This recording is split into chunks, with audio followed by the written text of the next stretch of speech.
RVTravel.com, the country's longest-running newsletter about RVing, presents the RV Show USA with the RV Wingman. I want to get something off my chest, and I know that it's likely going to make some folks angry. You may think that I'm a horrible person for sharing this story, but I hope you will understand my frustration as not just an RVer, not just an owner of a campground, but my frustration as an American. I want to tell you that actions matter. How you behave matters. It does matter. How all of us act. And let me explain. No matter who you are, I hope you'll listen with an open mind, and if you see this kind of situation in the future, that you will stand up and try and help. Now, I know that what I'm going to say is the exception. It's not the rule, but it's a good example of the importance of how actions matter even in a campground. Over the weekend, we were full at Big Chief, like I said. Families, lots of small kids, lots of older couples. It was a great mix of people, except for this one group of about 8 or so folks that did their level best to blow off some steam and raise hell, and they did everything they wanted, and the rules be damned.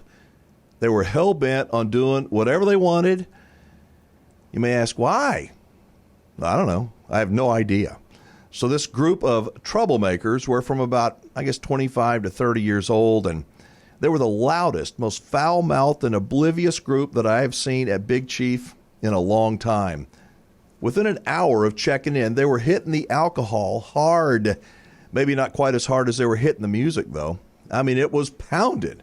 They made sure that everybody else in the campground was enjoying it, too.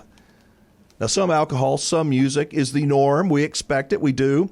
But this group of 25 to 30-year-olds, they carpet bombed our campground. And everyone there with an assortment of weapons, of weapons of music that was way, way too loud, along with perfectly choreographed cussing and vulgarity and laughing loud enough to wake the dead. So much so that the families on either side of them, they called the office. They begged us to move them before they even set up their RVs. I'm going to say it. I think that a crowded campground is not an appropriate place to be spraying the S word and the C word and the F word, spraying it like nerve gas. So why the military analogies? Well, you guessed it. These oblivious 20-somethings were active duty military, and it kills me to say that. Isn't there some kind of an unwritten rule, a code of conduct, of behavior that military folks have, that they care about representing the branch of service that they're a part of, even when they're out of uniform? I thought there was. I wonder if these guys knew that they were tarnishing the reputation of the majority of fantastic, respectful military personnel by all their cussing and laughing and acting like idiots, or if they even cared.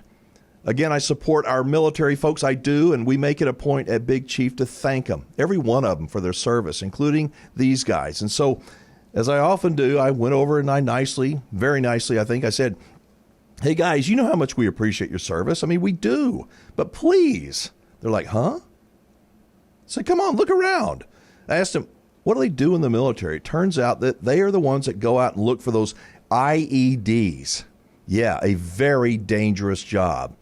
I asked him, I said, have y'all been doing the job long enough where when you come up on something, you kind of have a gut sense of what's ahead? It turns out more often than not that you're right. They go, yep, been doing it that long. I said, you know what? I told them I'm the same way. I can look at folks in the campground, and with a pretty good level of certainty, I can predict what and who is going to be a problem. And guess what, guys? I've done this thing long enough to see a big problem coming, and that's y'all's behavior. So come on. Look around. We got kids and families, and they need y'all to respect them like they're respecting you. I got a lot of yesers, and we understand, and all right, yes, sir. And they did tone it down a little bit for a while until dark, and then they made their way to the pool and the hot tub like a gang of badasses carrying their giant cooler of beer. What do you think the families at the pool did when the troops arrived? You got it. They left, every single one of them, leaving these soldiers free to drink it up and raise hell and litter the pool area with dozens of empty beer cans scattered all over the place. And the later it got, the louder they got. And I'm thinking, what's the deal? Seriously, are these kids? Are they young adults, American soldiers? Are they really that oblivious, or do they just not care? Do they think that they are entitled to be able to behave any way they want to just because they're in the military? The point of my rant, I guess, is not to bash the military. God, I love our military and the sacrifices that they make. But being in the military is not a free pass to act like a friggin' idiot. It's not. And those who do act like these young soldiers do not reflect well on the majority of those who serve our great country. Am I some kind of a campground prude who rules with an iron fist? Give me a break. I want them to unwind. I do think that camping and spending time outdoors is good for the soul. But military or not, when you arrive in a campground, any campground, the world does not revolve around you. And others don't want to hear your cussing and yelling and over-the-top laughing and drunk talk. I'm hoping the past few minutes will serve as a kind of a gentle nudge for those in the military, the vast majority of incredibly great human beings, that if you see your brothers and sisters, other military folks in the campground that are acting like asses, that you'll step up and do the right thing and ask them to tone it down. Be respectful, but be firm. Maybe the fact that you're in the military too, they'll listen to you. And remember, your actions do matter. And that goes for anybody, not just military folks. But if you see jerks in a campground, that small number of people that are ruining it for everybody else, go to the campground office and ask them to do something about it. We want our guests to be able to unwind. We want to salute our soldiers and all branches of the military. But a campground isn't a military base. It ain't the Middle East, and it's sure as hell not a bar. It's just a campground where other folks are trying to unwind and find some peace for a few days. So what happened? I hate to say it, but I told them I was going to talk about them on the show. And that's what I'm doing. I'm keeping my promise. You know what? We flagged them also on the computer, and not going to have them back. I don't care what. We're not going to. And I hate to flag somebody, especially in the military. Again, military or not, the way you act is important. It's important to respect the rules, to be aware, to respect others.